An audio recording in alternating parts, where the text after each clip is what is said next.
Hello. A stunning win obviously on Wednesday. I'm just wondering what that has done for the mood around here, and especially leading up to this weekend's Merseyside derby.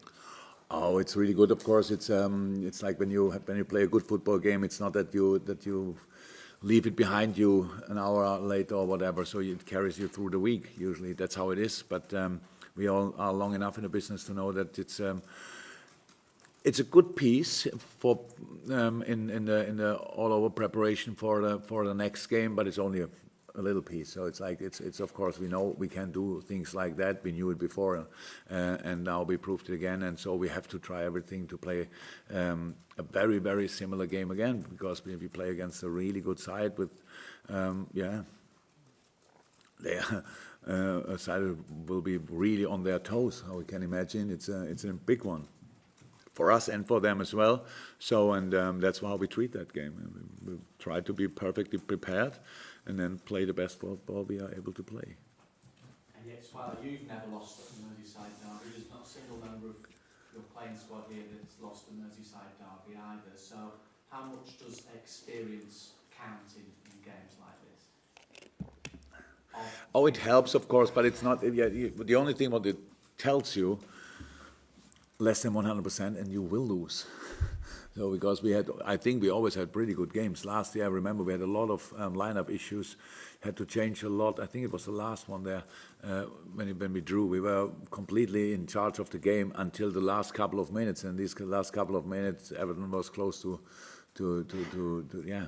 win it actually. And so that was there are always different situations, but the experience tells you that you have really to be 100% spot on and try really everything, fight each little fight, be ready for all the challenges, all that stuff, but stay clear, stay fair, stay aggressive, yes, but in the most legal way, and all these things. That's a very important part of that game.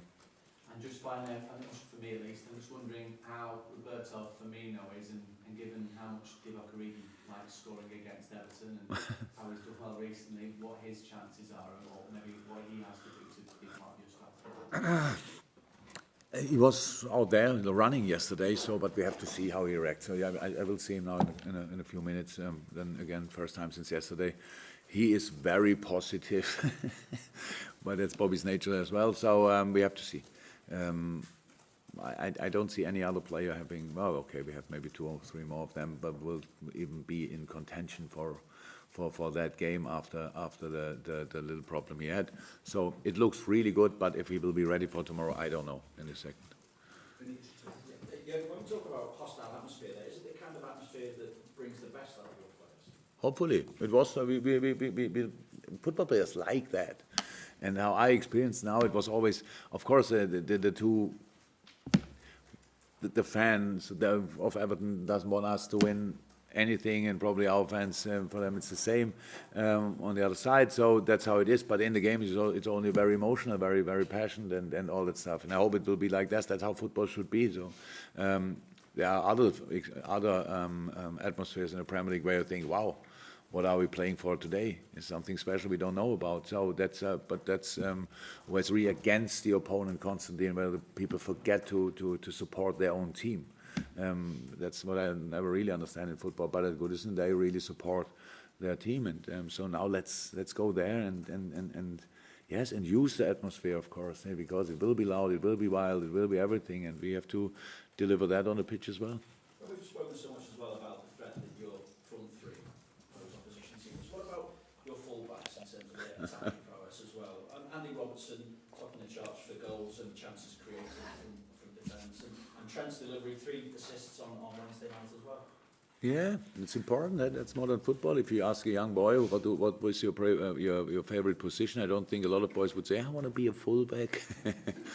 But football changed, so that's they became much more important. That's how it is. I was a fullback myself for a decent part of my career, but it didn't look completely different to what the boys are doing. But at least I know that there are a lot of things to do. You have to be really strong defensively, but on the other hand side, because a lot of teams clear the wing for the fullbacks offensively, if you are then able to to be open-minded enough and have the football quality for that, to see some people in the same shirt in the box. That helps a lot. And in that game, it was exceptional. I don't think I ever was part of a game that somebody had a hat-trick in assists. I don't think so. So it was special. Did he get the match ball finally? Huh? Yes. Yeah. So he wanted it, so he got it. So that's how it is. So it was really cool. And so now let's try to do something like that again. We'll go to Juliet.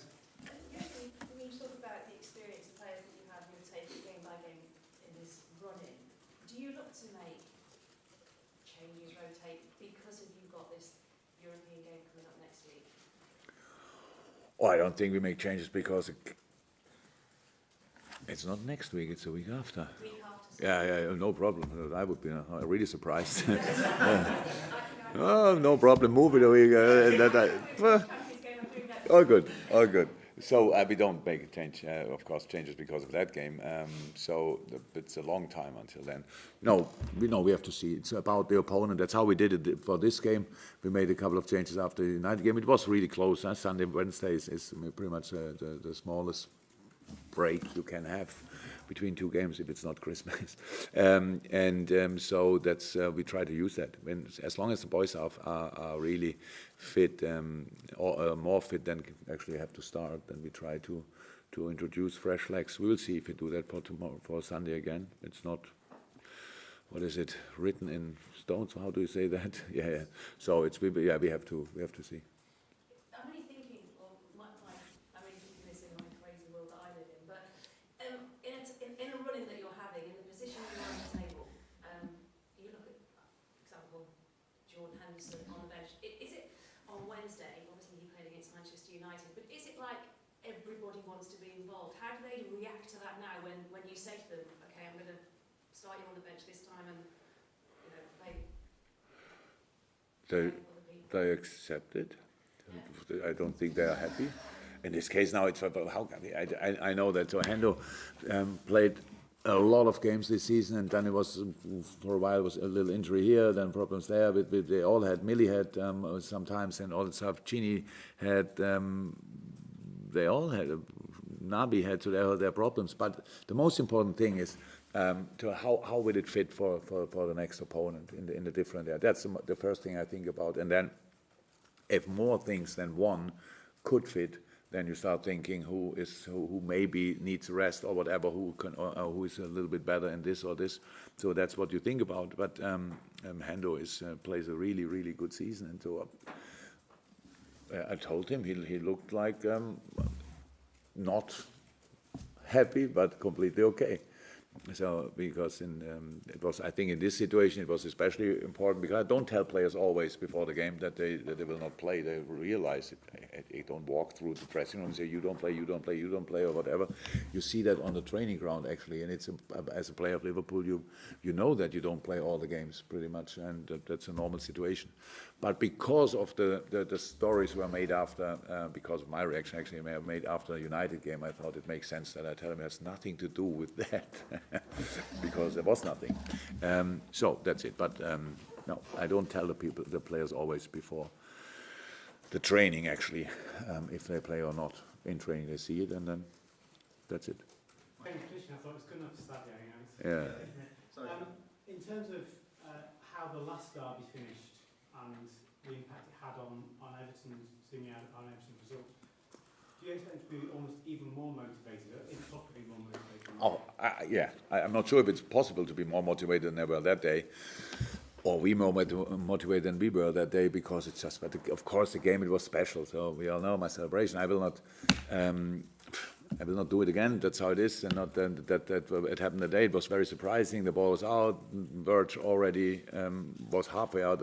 Verge turned already after his wonderful volley, and then pretty much Div stayed awake and could score that goal. That was a very, very special moment, but it's not the time now, 2 days before the game, to really put the finger in the open wound and say, we want to have something like that again. That's all stories or stuff like that. We know that it will be really tough. It was that day really tough. It was that day really tough. It will be really tough tomorrow. I think Everton often changed a little bit the tactics, the approach against us, because it's so important. So we will have analyzed in a few minutes, and I will see. And it's really difficult. Is that against us as well, or is it against us completely different? So we really prepare the football part of the game, and it will be very emotional as well, and hopefully with a good end for us. And obviously 2 goals from Virgil van Dijk. Is goals from other areas going to be important? You know, to supplement the front three, because obviously a lot of emphasis on them still, but does the rest of the team should be a bit more? Yeah, of course, but who scores is actually not important. It's all, you only talk about scoring from other areas in moments when the front three don't score. Then you always talk, we need goals from other areas. That's how it is, but it's the front three doesn't score in moments like this, if you want, because we are not exactly passing in the right way. It's not that we had 500 chances and missed them all in the games we didn't win. And that's the situation. And yes, of course, you need goals from set pieces. Very, very important. And I loved the first one because it was a really good cross. So I wouldn't say it was an easy goal for Wirtz, but it was not the most difficult he scored in his life because the cross was already worth a goal. Of course, you need to be ready for in all departments. And set pieces helped us, especially in the beginning of the season, quite a lot. That disappeared a little bit then in a specific part, but of the season. But now, hopefully, we can get it back. And because I love goals, scoring from set pieces. It's just you have a lot of set pieces in a game, and so we need to be really good in that.